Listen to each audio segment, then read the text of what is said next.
Hey everyone, I'm Curran Bajwa. And I'm Lance Jordan.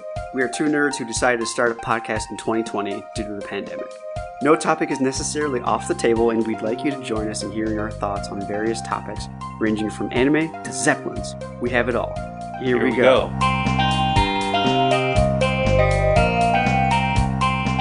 That is such a cool graphic, by the way.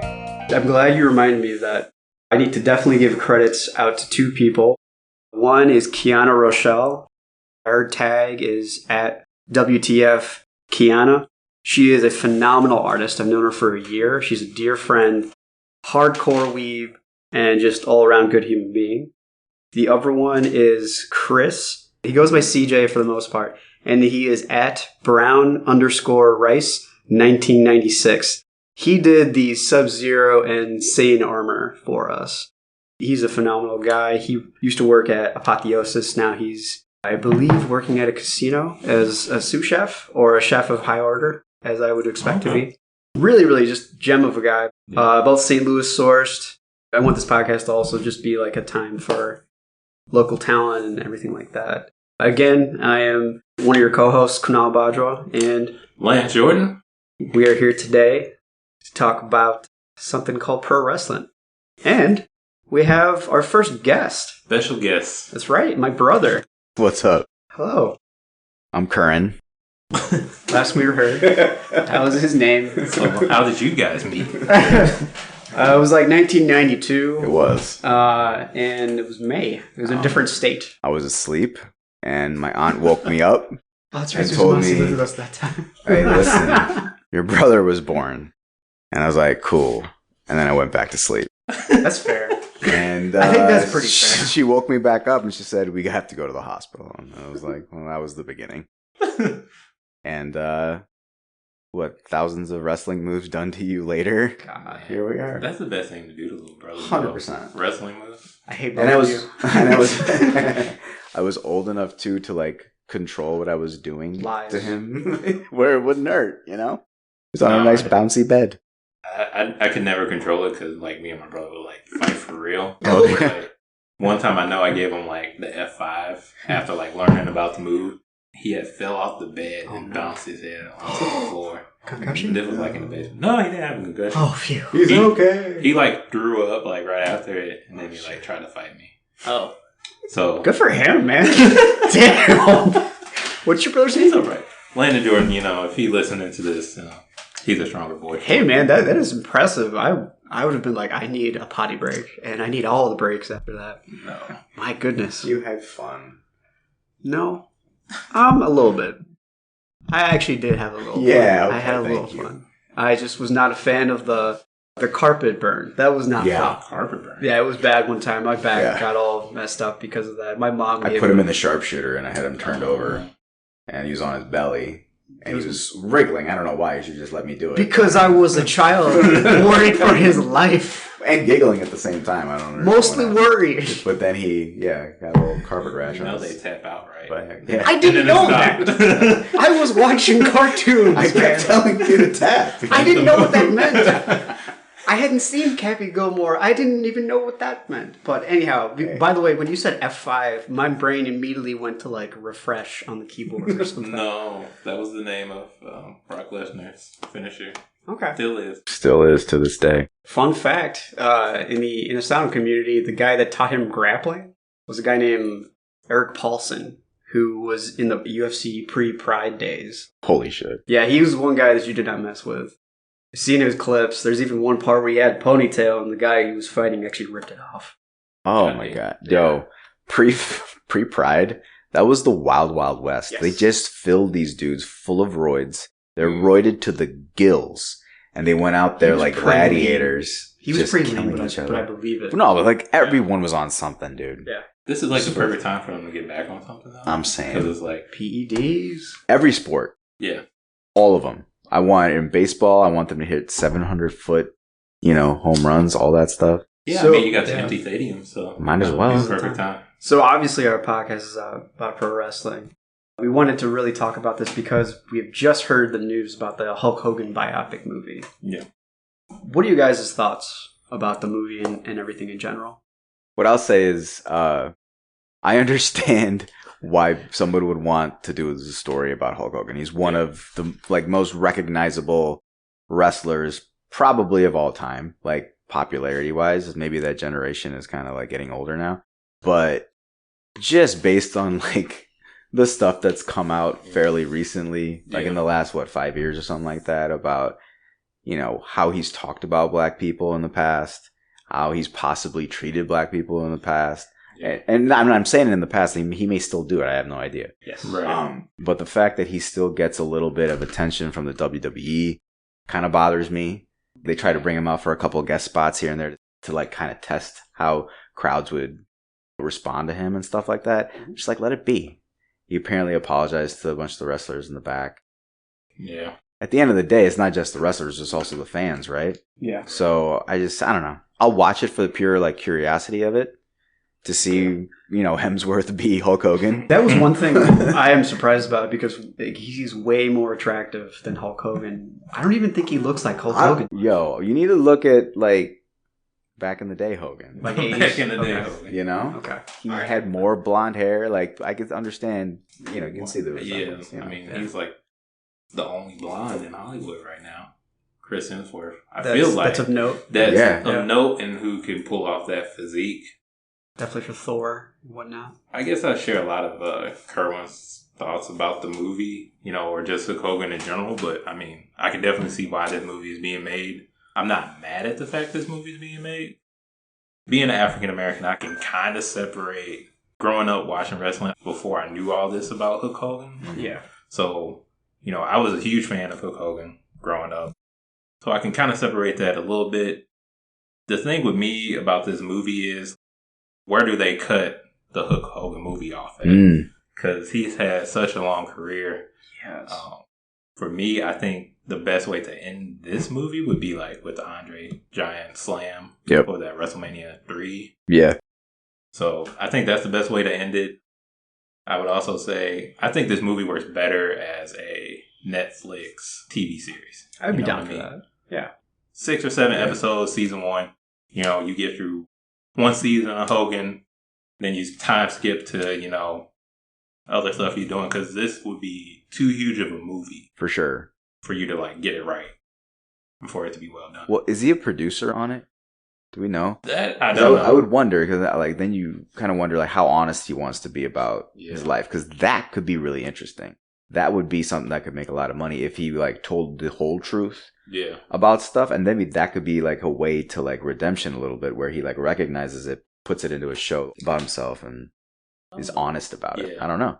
That'd be a different way. I didn't even think about them doing a movie as a behind the scenes, after he leaves the stage of wrestling, what he doing when he go home, his relationship with his wife, his kids. Yeah, definitely. All the celebrities. Much. Yeah, all the celebrities.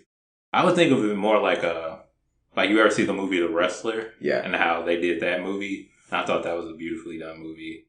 That's what I was kind of looking for, but I don't know. I just think it's a really big task to take on.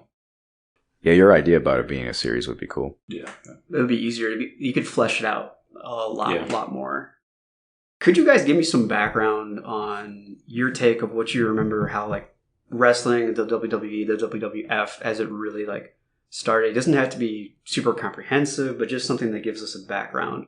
The only time I know any kind of background is there's this Netflix show called The Toys That Made Us, and they talk about the action figure line that they did for wrestling all over the place. I was having flashbacks to the days that you watched wrestling. That's why when we were preparing for this, I was like, I can't not have my brother here because you are the reason that I remember all of this stuff. I remember you when ECW and WCW were on at the same time. You were switching live just to watch both of them. Yep, they were that good. Because the merge hadn't happened. Well, the buyout hadn't happened as of yet. But I would like to hear your take on it. I mean, for me, wrestling, I think it's something that brothers pass down to each other, because my older brother was into it, and he passed it down to me. He was actually a bigger WCW guy. So growing up, I was watching WCW more. So I was growing up on Thing, NWO, Booker T. I was playing the N64 game, NWO versus WCW. I think it was a World Tour. And then the game on the PlayStation, the Thunder, played that game. For me, it was like so real back in the day. The stories, they really grip you. It was really like a soap opera in a lot of ways. For sure. For me, when I was really small, I remember watching it and kind of having the appreciation of like how it looked visually. Yeah. Because, I mean, obviously it's like choreographed to an extent, but it's live choreography, right? They're thinking about stuff on the fly, and they're talking. So, like, if they're really great, they're talking about it in the ring as they're doing it. So, like, I didn't know all of that when I first watched it. So, for me, it was just the spectacle of it. Mm. These, like, larger than life personalities that could talk really well on the mic, and they could, like, yeah. So, I just loved, and I loved all the bad guys. Like, Hulk Hogan was okay, and, like, I was like, oh, yeah, he's really, like, big and cool, but, like, Roddy Piper was my guy growing up. Guerrero? Roddy Piper. Oh, Eddie Guerrero? Yeah. Loved Eddie Guerrero. Light, cheat, steal. Yeah. Dude. Eddie. That's right. One of my favorite wrestlers of all time. It was hard with these lists, that we did, because there was some really great people that I wanted to have on the list, but, So we're alluding to the fact that we chose our top 5 faces and heels, which we'll be discussing in our next episode. Spoiler here. Spoiler alert. Hashtag spoilers. Could you guys give me like a historical breakdown of like how the WWE started? I think it started with just the McMahon family. He kind of popularized it. But back in the day, it was like territories. And just like more kind of what you see with independent wrestling today, where it was like, you had one company running shows, another company. It's like complete regions too, right? And McMahon Sr. had like the Eastern Seaboard, so he had everything going up to Connecticut. Okay. Mm-hmm. So when Vince McMahon Jr., who's Vince McMahon, everybody knows, he took it over from his dad. His idea was that he wanted to like create a conglomerate, so he went around buying up little, independent territories and unifying all of them into one. And eventually that's what the WWF became. Yeah. And then he grew the WWF, like started WrestleMania. And, you guys characters too. A lot of you guys, you look at like some of your favorites like Triple H and Stone Cold, like a lot of them in the beginning, their characters kind of struggled, but it was like that persona that Vince wanted them to have that like really took WWF like to the next level. Yeah. That I think wrestling was missing in like the very beginning of the early stages of it. Right, because they had to adapt with how the world was changing and how like consumers consumed, right? They weren't about the cookie cutter, good guys and bad, and bad guys. We wanted a little bit of edge for even with our good guys too. So, yeah, he's always been able to adapt so far.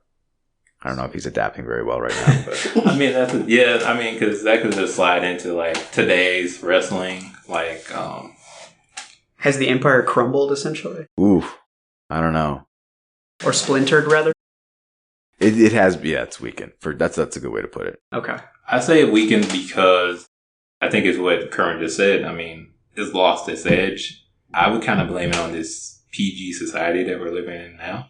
Mm-hmm. Because a lot of the guys in the Attitude Era were way more aggressive and controversial. Yeah. Like, you can't rock bottom a woman. You can't give Stephanie McMahon a stunner. You can't just let certain words fly. You can't say bitch over TV. Yeah. Now when they cuss, they say bitch or they say shit every once in a while. Like, or I'm going to kick your ass. Yeah. That's it's like a novelty, right? Yeah. Like it really throws like fans like me and Kerwin into a frenzy because it's that throws me into a frenzy. Yeah. But it's like you don't hear it anymore. And if you do say it, it's like only the top guys. Mm-hmm. Okay. And I think in defense of like pro wrestlers and stuff, I think a lot of it has to do within the WWE at least. They're not given enough leeway to like come up with their own stuff. I feel like wrestlers in the 90s especially, they were like given carte blanche and be like, you go out and if the crowd reacts to you in the way that you want them to react, whether you're a good guy or a bad guy, then keep going with it. Otherwise, we'll change it up or like I'll give you suggestions. But he gave them more freedom, and people now like they don't have freedom. You can see them thinking about what they're about to say because they're trying to remember a script. And the good ones, you'll know that they'll take the script, make it their own, and then like Joe, like Samoa Joe, he's brilliant at it. He's like magic on the mic. So yeah, I just wish more of them would do that. I'm not sure if like the indie guys or the guys who come from like TNA and ROH, if they kind of helped or hurt the WWE in some way. Because I feel like Vince is so big on the character, who you are, how can he sell you, rather than, oh, you know, like 50 moves. That's great. Let's cut that down to 10. Yes. Yeah. Whatever made you successful outside of the WWE, for the most part, they always take it and they want to make it their own, right? Mm-hmm. So the only hope I feel like is if Triple H takes over. Because if you see what he does with NXT, it's more along the lines of what fans like Lance and I want to watch. You know, like that's the type of stuff that we want to watch. It's really cut and dry. It's very simple. They have bad guys. They have good guys. The storylines make sense. And the guys are allowed to be super athletic. And the stuff they do in the ring makes sense. Like they're putting on an unbelievable show. And the optics of it is really cool. So if like Triple H was able to put that on like a larger scale for like Raw and SmackDown, that would be amazing. But right now it's sort of like, I don't know. It's just like they're still doing that carny spectacles type stuff. And it's really not like a sport. You know, and NXT seems like more of a sport to me. I want to touch more on, because you guys are definitely talking about why it's crumbling or not as powerful as it used to be. And we've touched on this. Is it mainly because the McMahon family has been in power and we're starting to hear stories from older wrestlers coming out saying like, you know, that McMahon is a very, number one, controversial figure. He sends people to rehab, but he also doesn't really care about you. He's looking for the money that he gets from you.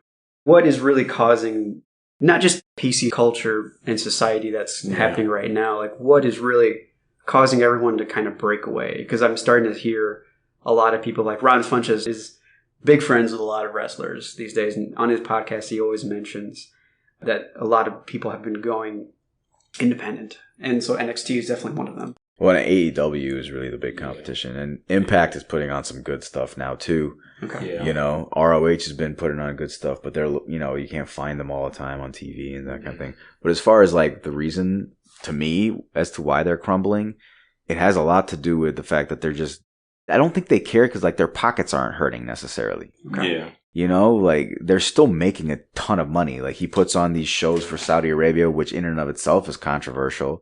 You know, Saudi Arabia will pay him a ton of money and is like, this is the card I want to see, put it on for me. And then he's got to make it work. And he's just like, buco bucks, man, like in his pockets. All right. And yeah, so that's how he's making his cash. So I think if it's not hurting his pockets, why would he change it? Yeah. He's making his money. So it's like, all right, they're booing, whatever. They're still filling up the arenas.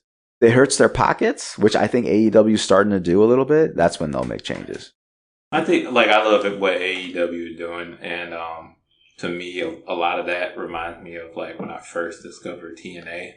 This was, like, back when TNA was, like, total knockout action. Yeah. So when they first, like, came, well, when I first noticed it, you had, you know, Samoa Joe, AJ Styles, even Jeff Hardy and Raven. Yeah. I think having those options kind of hurted WWE a little bit, at least for fans like me, to let me see that there's more out there. Yeah.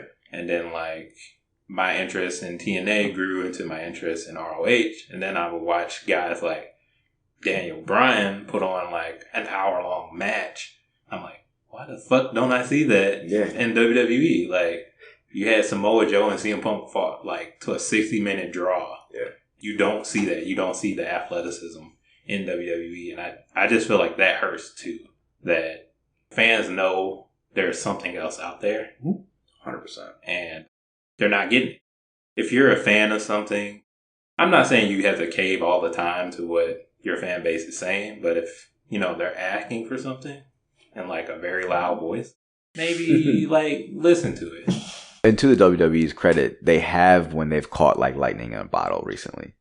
You know, in, like, the last 10 years. Yeah, there have been moments. There have been moments of that, right? But it's few and far in between. Like, the crowd really has to be loud and vocal about changing stuff. Yeah.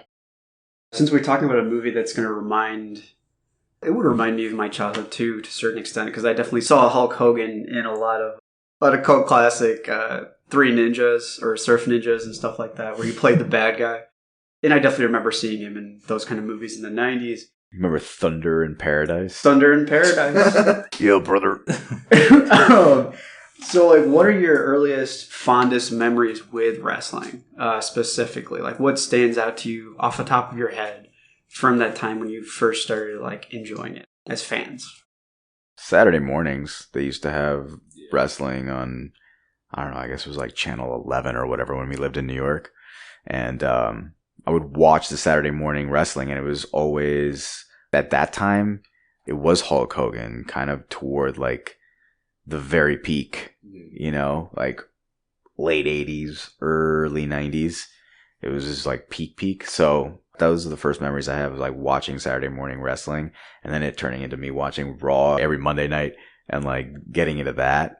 I never really went to a lot of events because it was like expensive. So I just watched it religiously. That's it. But I didn't know anything about like the behind the scenes stuff till way later. Okay. A lot of my early memories come from WCW.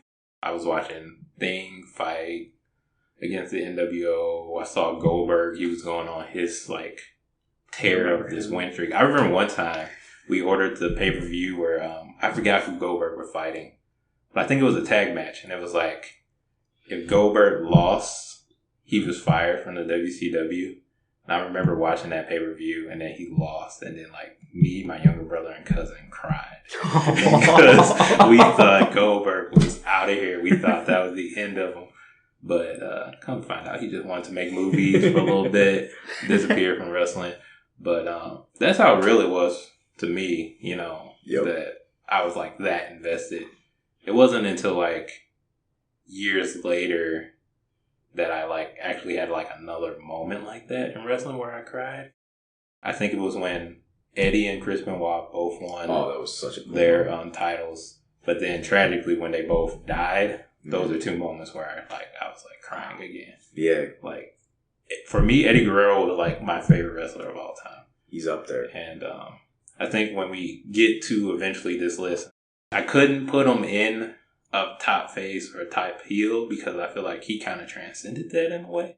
Yeah, he was just beloved. Yeah. He's kind of like what Jericho is now. Yeah. Right? Like he's playing a heel right now, but people love him so much they sing his song as he's coming down, or when they had fans. Like, you know, when he's coming down the ramp, they're singing his theme song, you know? So Eddie was like that. Yeah. You know, he just sort of was beloved by everybody because he was just so good heel or face. I remember him very clearly and being very, like, disturbed and scared by him as a young child, too, because he was just, like, unapologetic. Yeah. Definitely, like, lie, cheat, steal. And I'm like, gasp! How terrible things to do. But then I do remember, I remember when he passed. And didn't he had a relative? Vicky Guerrero and Chavo Guerrero. Right, Chavo Guerrero. Yeah, Chavo. I remember Chavo. That whole tribute show was like hard to get through. Yeah, with the little vignettes they had. We were asking. Even in the beginning, like that Johnny Cash song they played. 10 Bell Salute, the whole deal.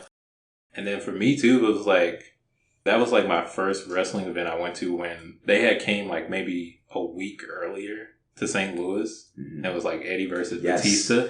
Yeah, I was at that event. Batista was around back then? No, this was like, we kind of skipped ahead to, what was that, 2004 or 5? Okay.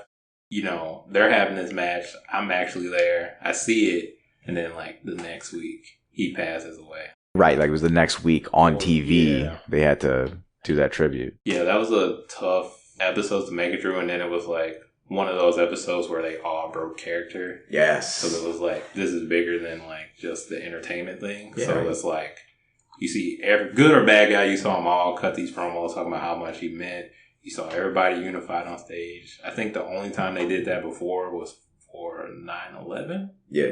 Well, the first time the veil cracked for me as a pro wrestling fan, because I remember early on, like I remember when Jake the Snake let his snake bite Macho Man. Yeah. 'Cause I'm older than both of you, so like, so like that was so he let and I started bawling because I thought for real like Macho Man was one of my favorite wrestlers of all time.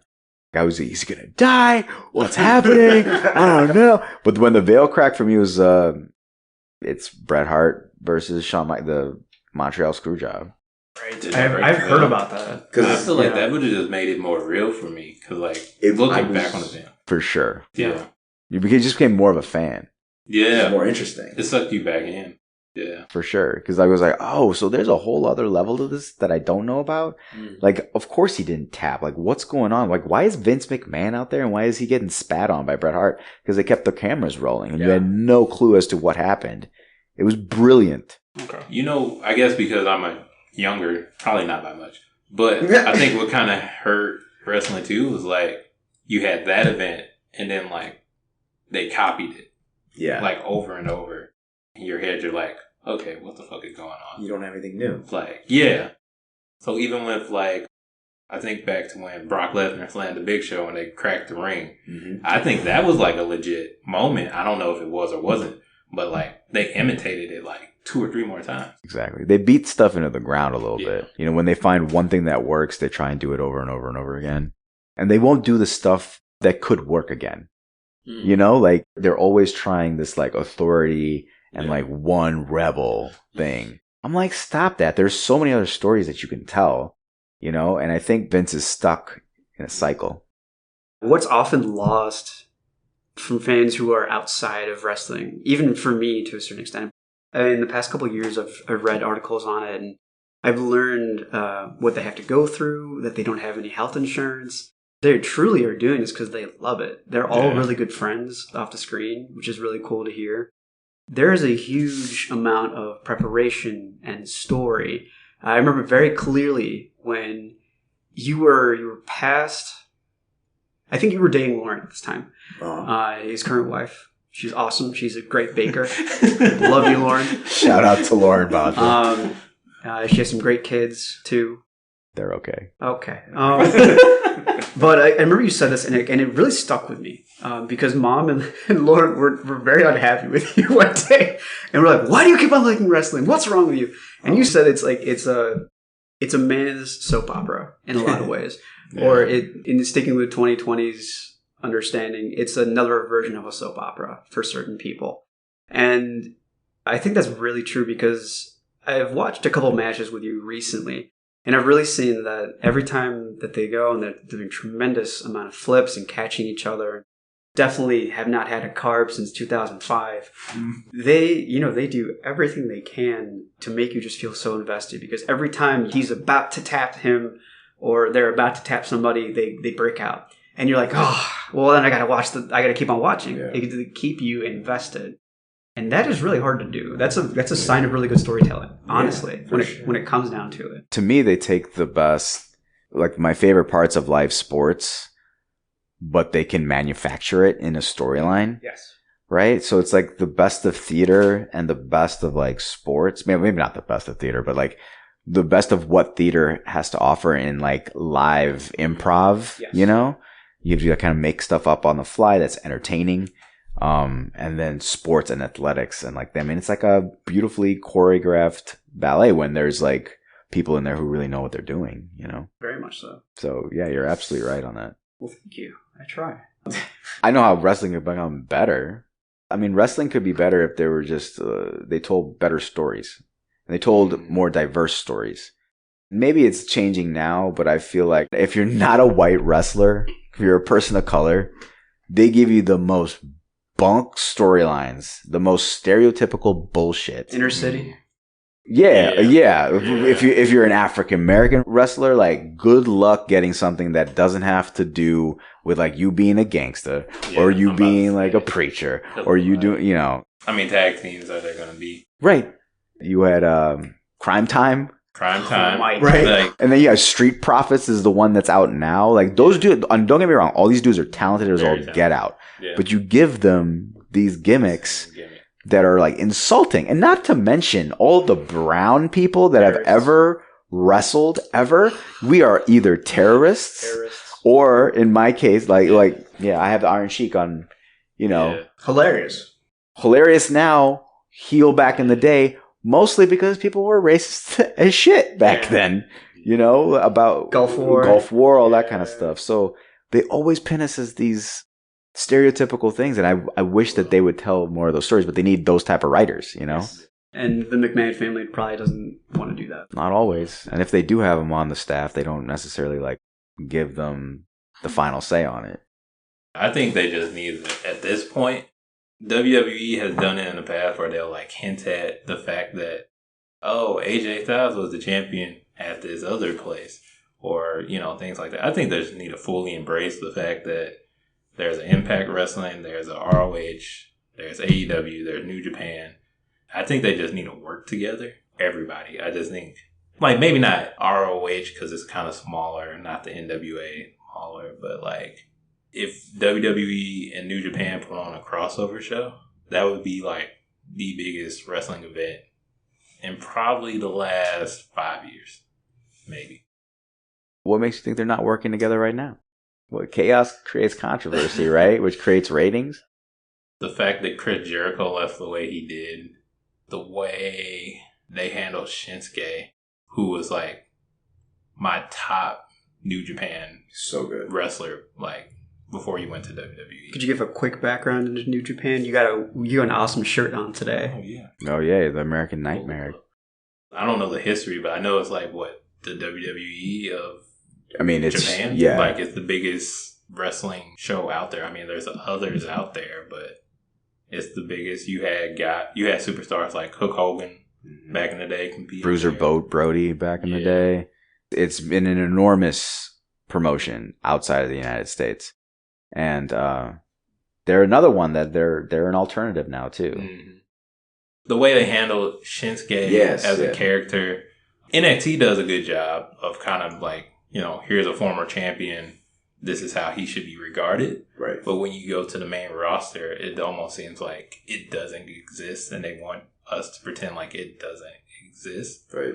Where like I feel like somewhere like New Japan is like they're all for like working with the different places because New Japan had to deal with ROH, where come defend your title on the Tokyo Dome show. Like their WrestleMania is the Tokyo Dome show, and they're like, hey, come defend your title here.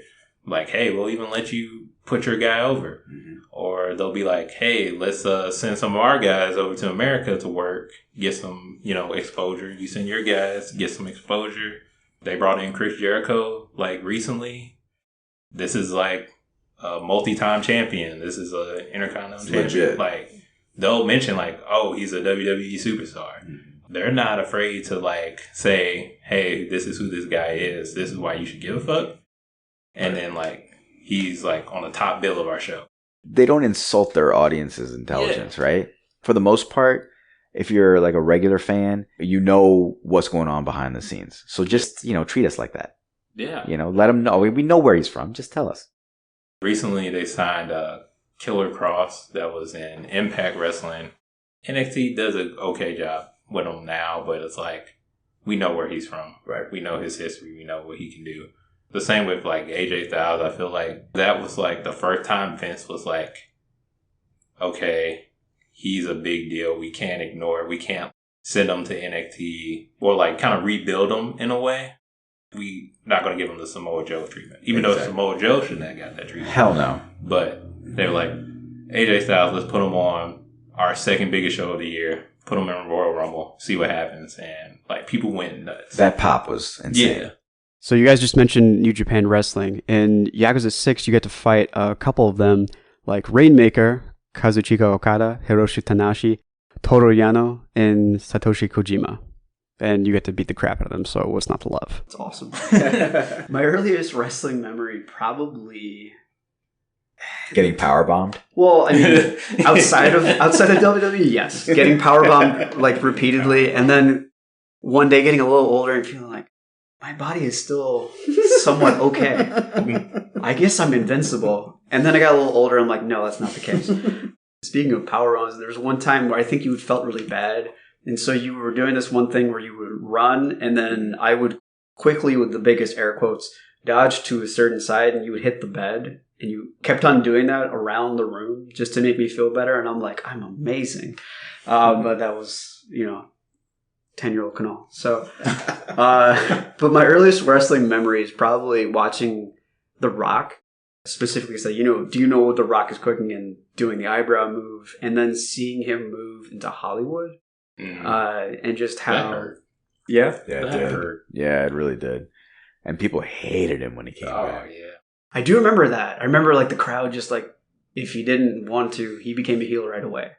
Was this when he was like keep making these on and off appearances where he fought like Brock, Goldberg, then he had that final match with Stone Cold at where it took like 17 rock bottoms to beat him or whatever. Yeah. And then when he came back for the Hogan Icon fight, that's when there was a little bit of a turn, and then he played into it. And he's just so talented that every time that the crowd turned on him, he just stepped right into it. Yeah, he's like he's so good. He was so good at just handling a crowd, and he had it in the palm of their hand with the way, like, all the cool sayings that he had and all that kind of stuff. That's like back in the day where, like, at least for me, I didn't know. Like, I just didn't have that knowledge of why The Rock left, or like even skipping ahead to like WrestleMania 20 when they were booing Goldberg and Brock Lesnar out the building. Yeah, I was like, why? Like, these are two of the biggest wrestlers having a match, but I just didn't have that background knowledge that I had like later on, where I'd be like, oh, so this is the behind the scenes things where, oh, these guys are just here for this one-off appearance. Okay, yeah, you kind of suck for that, bro. For sure. Well, and people always talk about those like dirt sheets, write about rumors and that kind of stuff about what's going on behind the scenes, who might get a push, and like a push means like who is going to get like more TV time, or possibly get a title and like be the face of the company. So if you get a push, that means that it's something good for you. And a lot of times people will say that these dirt sheets are a bad thing for the business, but I feel like a lot of times they use it in their storylines to let rumors come out and create anticipation. Be like, oh, new wrestler is supposed to come out like on Monday or at this pay-per-view or whatever. It creates a little bit more hype for them. Exactly. What are dirt sheets? Who writes them?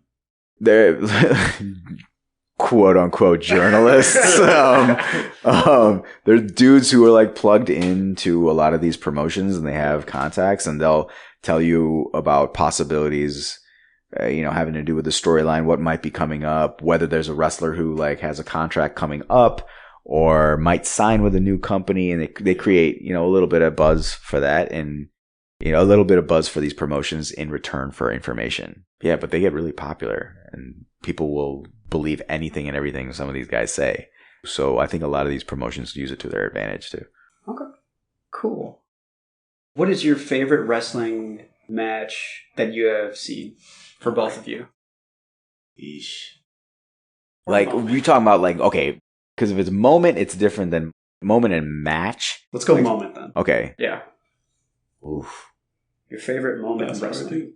You know what? I'll my favorite moment, my favorite recent moment, okay, is I have two of them, and they're pretty equal.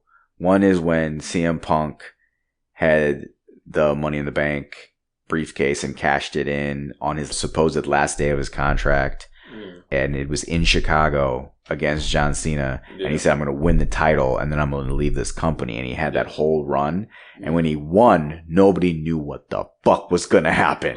No dirt sheets knew nothing, because he was so brilliant. They handled that brilliantly, where like nobody knew. We were like, holy shit, did he win the title and then was he going to leave? And there was some people out there who were like, nah, like that probably means that they re-signed him, but like he didn't show up for a while. But that's that lightning in the bottle moment that WWE like gets every once in a while. Exactly. And so that moment was really cool. And then when Daniel Bryan won at WrestleMania 30, like that run up to that moment when he won, or even when Kofi won at last WrestleMania, that run was really cool too, because it was organic. It just happened. Yeah, the crowd was into it. Yeah. They couldn't ignore it, and because it's like they were so big at this point, like the fans were like literally cheering for Daniel Bryan in the Royal Rumble when he got tossed out, and like you got these other guys fighting for the spot, and like nobody gives a shit about them. No. Like, Rey Mysterio, who is one of like the biggest good guys on the face of the earth, was the last entrant to come out on the Royal Rumble, and everybody was so pissed in the arena that it wasn't Daniel Bryan that they booed Rey Mysterio. Like that never happens. He's like the ultimate baby, and you could see him coming out. He was like excited, and then he was like listen to the reaction the people were giving him, and he was like, "What the fuck are you guys doing?" What's going on? And those light in the bottle moments are what I kind of live for now when it comes to watching wrestling. Yeah. I was about to say recently, I would say Edge and Randy Orton had it. Ooh, yeah. Like, because before, like, going into WrestleMania, this past WrestleMania, it was, like, kind of, like, dead in a lot of ways. You're like, I'm not too excited on it. But, like, Edge coming out at the Royal Rumble, that was a moment. Like, and then to see him and Randy's interaction after that, I was like, if this doesn't main event WrestleMania, then I don't know what is. Because, yeah, you had Drew win the, Royal Rumble, and I was really happy to see someone new win, and somebody like that who's been in the company for such a long time and actually deserve a push. To see him win, that was cool, but the way Edge and Randy told that story, you couldn't beat it. Absolutely. So, recent moment, that would be like my top moment.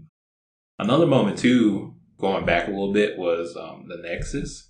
That was Because cool. I felt like when that happened, I think even like read those dirt sheets, and they were like, Vince sent them out there like, you go out there and draw as much heat as possible, destroy shit, you like attack Beat everybody up. and like, I don't know if even like John Cena and CM Punk and them like really knew what was going to happen, and so like you just had like 7 or 8 people storm the ring, start jumping you, tearing apart the ring, and then like, of course, Daniel Bryan got in trouble for choking out Michael Cole, but with his tie. But it was like such a like, what the fuck is happening moment that like nobody saw coming. It was perfect. Yeah, it was a throwback to the 90s because it was controversial, right? Because what the Nexus were this group of young wrestlers. They were on this competition called NXT at the time. That was because of competition that they ran, and all these young guys were coming out to this ring, and we had no idea why, and they just formed this group, and it was really cool. So that I just wanted to give a little backstory on what Nexus was. Have you guys seen Glow? Yes. Okay. I've seen some episodes, yeah. Okay, I've seen the first season, and I liked it. I thought it was really good. I haven't gotten around to seeing the second, but the reason I bring it up now is because at the end of the first season, spoilers, so warning right now. At the end of the first season, you think Zoya the Destroyer is going to get pinned by her best friend. The Southern Belle. The Southern Belle, the Southern Belle. Yeah. And immediately the very problematic character, the welfare queen, comes in and pins right away. So immediately it's going back to that whole wrestling idea of you don't know what is going to happen. The guy that Mark Maron plays, who worked for that role really well. He's so good in that show. He really is. And I was surprised. I normally don't like Mark Maron because he's just annoying and down. Well, I mean, if you need a sleazeball deadbeat in the 70s-ish range guy, sign him up. With a smoking habit and a mustache, he's your guy, man. Yeah. And if you need some coke, he'll definitely get you some. Do some of that too. Oh, man. And that's a good guy right there. Yeah. We're just saying he looks like it. We're not saying that's what Mark Maron does. Right. I mean, what he does. Just to be clear. He's actually had some interviews and podcasts. He's the king of podcasts. About how WTF with Mark Maron. He talks about how he's recovered, I believe, a lot. Oh, for sure. He's an interesting But player. the way he acts in that show is great. He's so good. And Stellar. Zoya, Alison Brie comes up to him and is like, why did you do that? What's going on? He's like, if we let the Southern Belle pin you, the story's over. We got nothing else to tell you. Yep. It's another lightning in the bottle moment. Storylines are what makes wrestling interesting. The realer, the better nowadays, So these wrestlers have to come up with their own storylines to make sense. So 2 follow-up questions for that. Number 1, is season 2 worth it for Glow? Yeah. Okay, it's good? It's good. Okay, cool. I'm going to check it out then. You should. That's purely personal. That's why. And even if you're not like a wrestling fan, it's a good show. Right? There's a lot of other things they go into. They, I think they do a pretty good job of being kind of responsible. Okay. But also respecting the times as well, Yeah. Number 2, how accurate was it to the actual Glow that was going on back then? That I'm not entirely sure. I know that when they released the first season of Glow, they released like some old episodes of the original Glow too. Okay. And I think it was similar, but I mean, they Hollywoodized it, right, to make it work. So I don't think it's exactly the same, but it's close. Okay.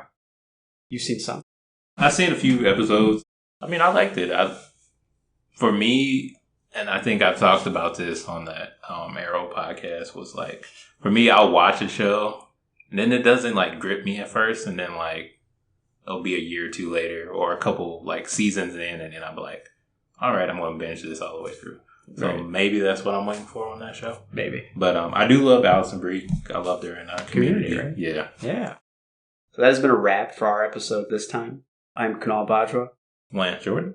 Curran Bajwa. And thank you for joining us. We will find a hobby one day.